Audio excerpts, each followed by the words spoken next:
থামবে থামবে করলেও কিছুতেই থামছে না মধ্যপ্রাচ্যের যুদ্ধ। ফের বন্ধ হরমুজ প্রণালী।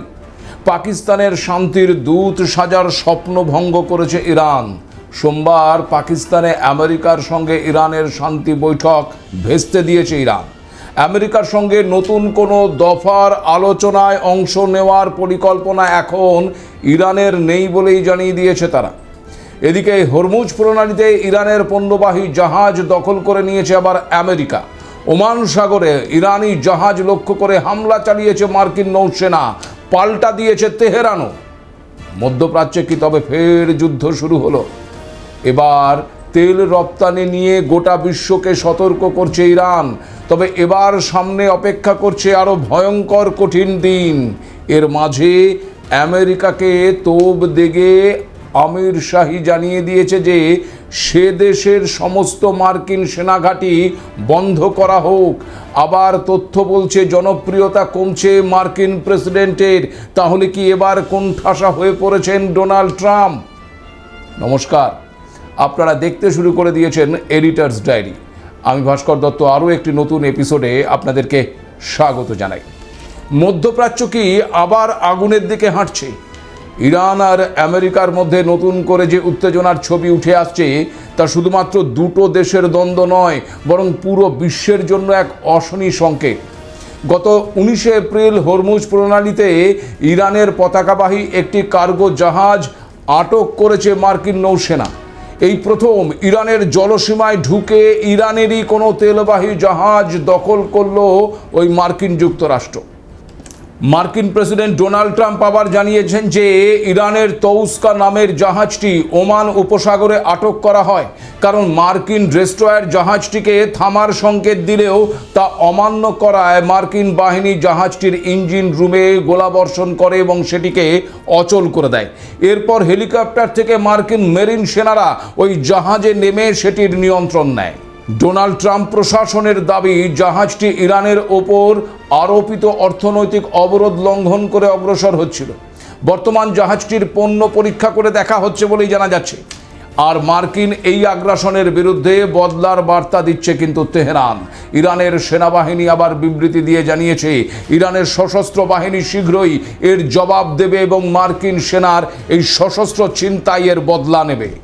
তাছাড়া ইরানের প্রেসিডেন্ট মাসুদ পেজিশকিয়ান মার্কিন আচরণকে উস্কানিমূলক এবং অবৈধ বলে অভিযুক্ত করেছেন। পাশাপাশি আবার ইরানের বিদেশমন্ত্রী আব্বাস আরাকচি তিনি জানিয়েছেন যে ওমান উপসাগরে ইরানি জাহাজ তুস্কা দখল করা এবং ইরানের বন্দরগুলোর ওপর মার্কিন নজরদারি বাড়ানো কোনো সাধারণ ঘটনা নয়। তিনি একে ওয়াশিংটনের খারাপ উদ্দেশ্য হিসেবেই অভিহিত করছেন। একই সঙ্গে 20 এপ্রিল পাকিস্তানে যে শান্তি বৈঠক হওয়ার কথা ছিল তার আগে এই ধরনের সামরিক পদক্ষেপ নেওয়াকে তিনি একেবারে যুক্তরাষ্ট্রের কূটনৈতিক আলোচনার প্রতি অনাগ্রহ হিসেবে বর্ণনা করেছেন। ইরানের মতে একদিকে আলোচনার কথা বলা এবং অন্যদিকে জাহাজ জব্দ করা পরস্পর বিরোধী। আরাকচি পাকিস্তানকে সাফ জানিয়ে দিয়েছেন যে ইরানি বন্দর বা জলসীমায় কোনো ধরনের আগ্রাসন চালালে ইরান তার সার্বভৌমত্ব রক্ষায় বিন্দুমাত্র দ্বিধা করবে না। স্বাভাবিকভাবে পাকিস্তানে অনুষ্ঠিত হতে চলা ওই দ্বিতীয় দফার বৈঠক তারা রীতিমতো খারিজ করে দিয়েছে। এদিকে আবার রবিবারই ট্রাম্প তার ট্রুথ সোশ্যাল হ্যান্ডেলে ইরানকে হুমকি দিয়ে জানিয়েছেন যে ইরান যদি তার দেওয়া শর্তে রাজি না হয় তবে মার্কিন সেনা ইরানের প্রতিটি পাওয়ার প্ল্যান্ট এবং ব্রিজ গুঁড়িয়ে দেবে। বিশেষজ্ঞদের মতে ওয়াশিংটনের ক্রমাগত অবস্থান বদল এবং অবাস্তব প্রত্যাশার কারণেই তারা আলোচনার টেবিল থেকে সরে দাঁড়াচ্ছে, যে কারণে ইরানের প্রথম উপরাষ্ট্রপতি মোহাম্মদ রেজা আরিফ আমেরিকার এই আচরণকে শিশুসুলভ বলে কটাক্ষ করেছে। তার মতে একদিকে আমেরিকা আলোচনার কথা বলছে, আবার অন্যদিকে ইরানের বন্দরগুলোতে নৌ অবরোধ জারি রেখে কার্যত বিশ্বাস ভঙ্গ করছে। এই অবস্থায় বারবার ভেস্তে যাচ্ছে পাকিস্তানের শান্তির দূত সাজার চেষ্টাটাও। কারণ ইরান আমেরিকার যুদ্ধবিরতির জন্য দ্বিতীয় দফার বৈঠক ঘিরে পাকিস্তানে একেবারে সাজো সাজো রব উঠেছিল। এই বৈঠকের জন্য পাকিস্তান সরকার ইসলামাবাদ এবং রাওয়ালপিন্ডিকে কার্যত দুর্ভেদ্য দুর্গে পরিণত করেছে। মোতায়েন করা হয়েছিল 10,000 পাক পুলিশ কর্মী। বিদেশি প্রতিনিধিদের জন্য খালি করে দেওয়া হয়েছিল বিলাসবহুল হোটেলগুলো। এমনকি মার্কিন ভাইস প্রেসিডেন্ট জেডি ভান্সের নেতৃত্বে একটি উচ্চ পর্যায়ের প্রতিনিধি দল ইসলামাবাদের উদ্দেশ্যে রওনার প্রস্তুতিও সেরে ফেলেছিল। কিন্তু এখন ইরান বেঁকে বসায় পাকিস্তানের এই সমস্ত পরিকল্পনা আপাতত প্রশ্নের মুখে। শেষ খবর পাওয়া পর্যন্ত যা জানা যাচ্ছে তাতে এই অনিশ্চয়তার মধ্যেই পাকিস্তানের রাজধানী অভিমুখে যাত্রা শুরু করেছে মার্কিন প্রতিনিধি দল। তবে নেতৃত্বে থাকছেন না এবার ভাইস প্রেসিডেন্ট জেডি ভান্স। একাধিক মার্কিন সূত্র আবার জানাচ্ছে নিরাপত্তার কারণে ভাইস প্রেসিডেন্টকে ওই ইসলামাবাদে পাঠানো হচ্ছে না। এদিকে চুপ নেই কিন্তু ইরানও।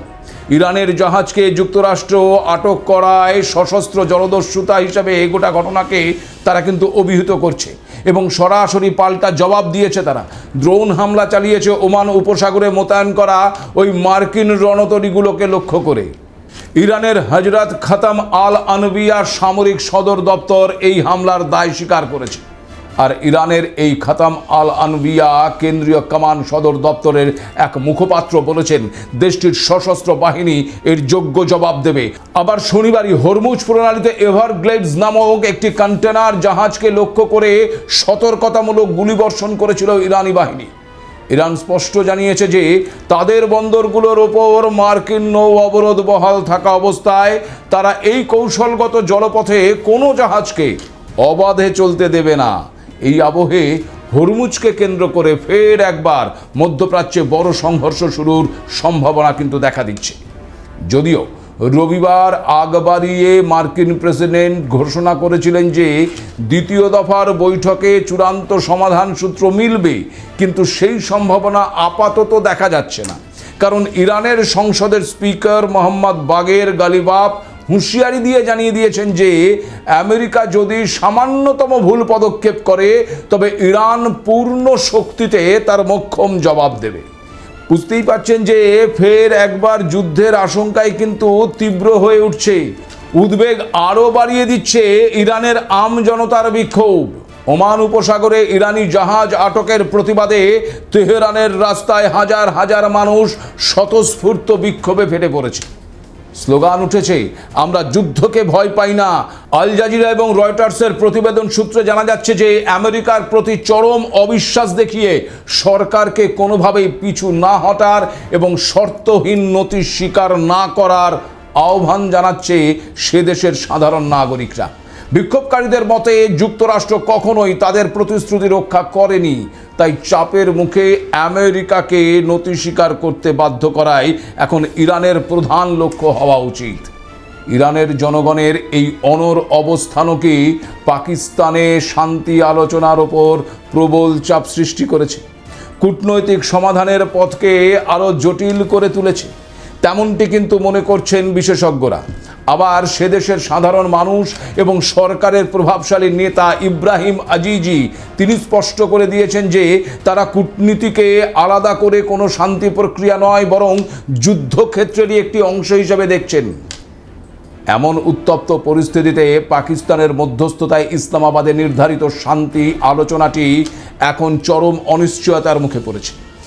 এই আবহে যুক্তরাষ্ট্র, জাপান, ফিলিপাইন্স আবার শুরু করেছে বালিকাতান 2026।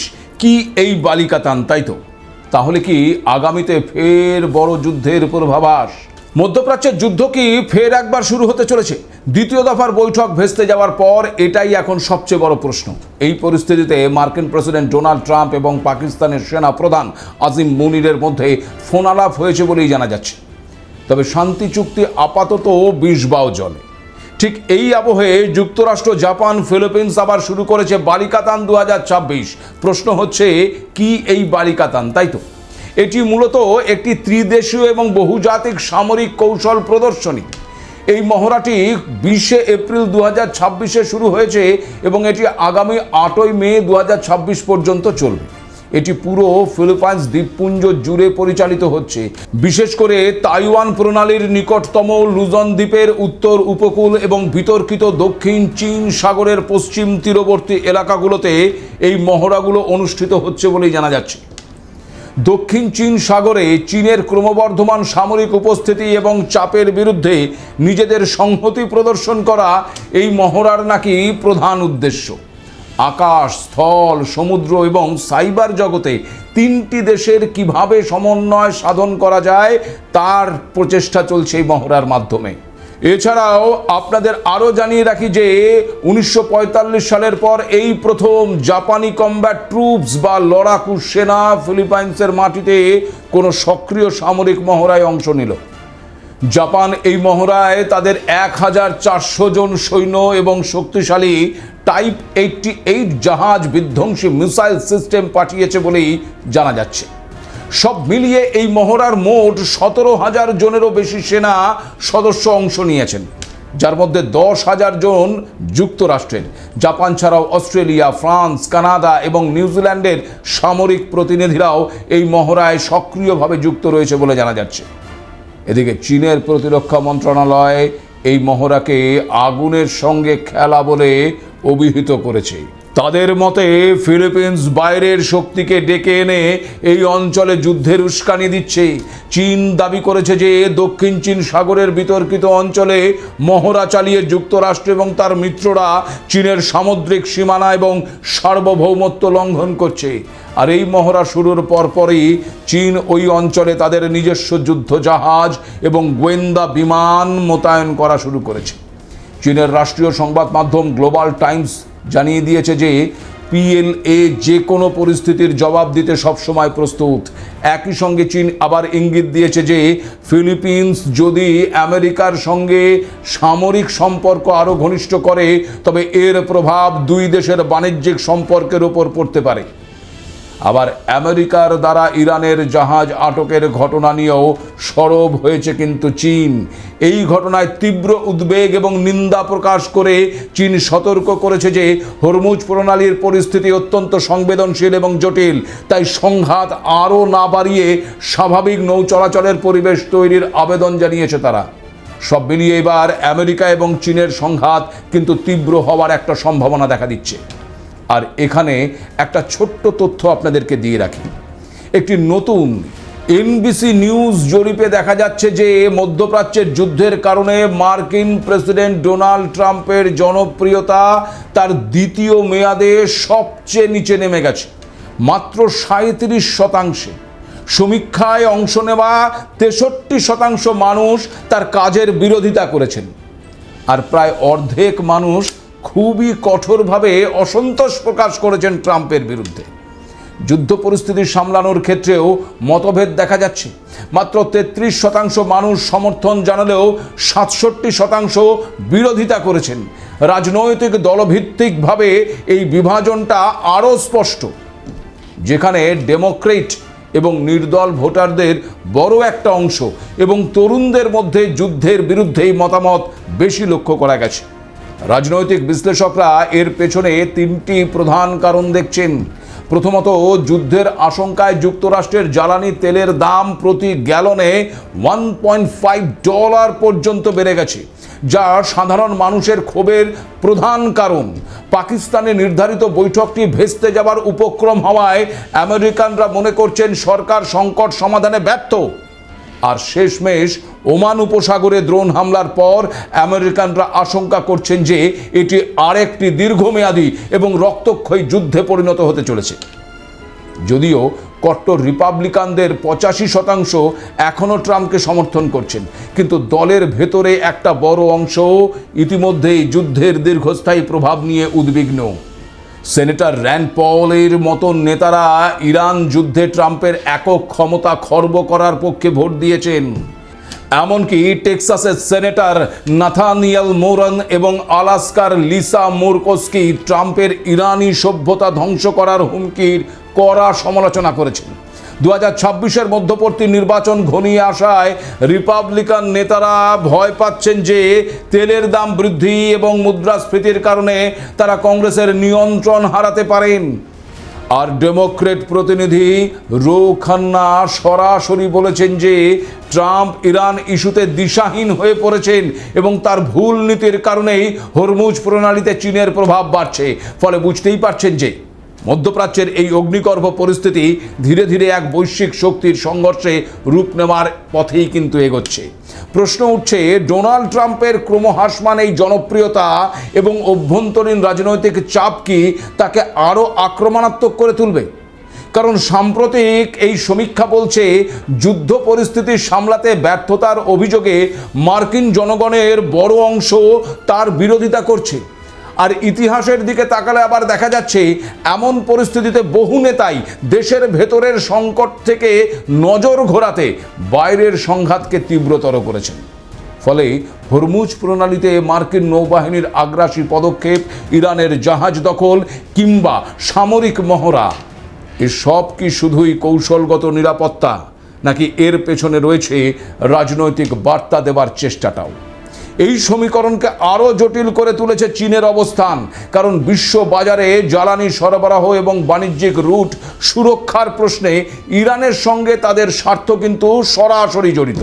ফলে যদি পরিস্থিতি আরও খারাপ হয়, তাহলে চীন শুধুমাত্র বিবৃতি দিয়েই থেমে থাকবে না, বরং অর্থনৈতিক, কৌশলগত বা এমনকি সীমিত সামরিক সমর্থনের মাধ্যমে এই সংঘাতে প্রভাব ফেলতে পারে। আর তখন এই দ্বন্দ্ব এক বহুমুখী শক্তির লড়াইয়ে পরিণত হবে, যেখানে জড়িয়ে পড়তে পারে আবার রাশিয়া, উপসাগরীয় দেশগুলো, এমনকি ন্যাটো জোটের সদস্য রাষ্ট্রগুলো। ইতিহাস বলছে, এই ধরনের নিয়ন্ত্রিত উত্তেজনা অনেক সময় নিয়ন্ত্রণের বাইরে চলে যায়, বিশেষ করে যখন একাধিক দেশ এতে জড়িয়ে পড়ে এবং ভুল বোঝাবুঝি বা ভুল সিদ্ধান্ত বড় সংঘর্ষের জন্ম দেয়। তাহলে কি সেই সম্ভাবনাই এখন দেখা দিচ্ছে? ইতিমধ্যেই হরমুজ প্রণালীতে উত্তেজনা তীব্র হওয়ার কারণে তেলের দাম 5% বৃদ্ধি পেয়েছে। ব্রেন্ট ক্রুড অয়েলের দাম প্রতি ব্যারেল $95 ছাড়িয়ে $100 দিকে অগ্রসর হচ্ছে। মার্কিন যুক্তরাষ্ট্রের বেঞ্চমার্ক ক্রুড $87.88 প্রতি ব্যারেলে 5.3% বেড়েছে এবং আন্তর্জাতিক মানের ব্রেন্ট ক্রুড $95.62 প্রতি ব্যারেলে 5.3% বৃদ্ধি পেয়েছে। আসলে হরমুজ প্রণালী দিয়ে চলাচলকারী তেলবাহী ট্যাঙ্কারগুলোর বিমা প্রিমিয়াম কয়েক গুণ বেড়ে গেছে, যা পরোক্ষভাবে ওই তেলের দামের ওপর প্রভাব ফেলেছে। এখন ইরান এই প্রণালীটি সম্পূর্ণ বন্ধ করে দেওয়ার যে হুমকি দিয়েছে, আর তা কার্যকর হলে তেলের দাম প্রতি ব্যারেল $150 ছাড়িয়ে যেতে পারে বলেই অনেক অর্থনীতিবিদ কিন্তু ইতিমধ্যেই আশঙ্কা প্রকাশ করেছেন। অন্যদিকে তেলের দাম 5% বাড়ায় ভারতে পেট্রোল এবং ডিজেলের দাম লিটার প্রতি 3 থেকে 5 টাকা বৃদ্ধি পাওয়ার কিন্তু ইতিমধ্যেই সম্ভাবনা দেখা দিচ্ছে। বাংলাদেশে ইতিমধ্যেই জ্বালানি তেলের দাম বাড়ানো হয়েছে। তার মধ্যে এবার ইয়েমেনের হুতি বিদ্রোহীরা কৌশলগতভাবে গুরুত্বপূর্ণ ওই বাব এল মান্ডেব প্রণালী সম্পূর্ণ বন্ধ করে দেওয়ার চূড়ান্ত হুঁশিয়ারি দিয়েছেন।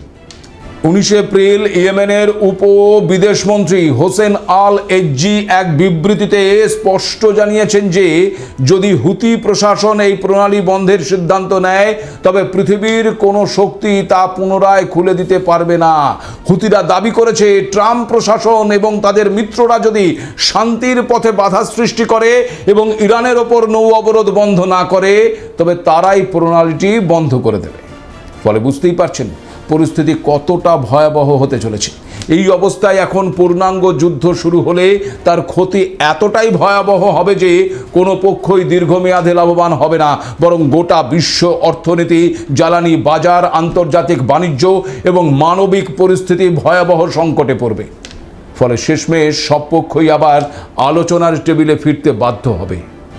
কিন্তু সেই ফেরার আগে কতটা ক্ষয়ক্ষতি হবে, কতটা রক্ত ঝরবে আর কতটা অস্থিরতা তৈরি হবে, সেটাই এখন সবচেয়ে বড় প্রশ্ন। আজ এ পর্যন্ত। নমস্কার।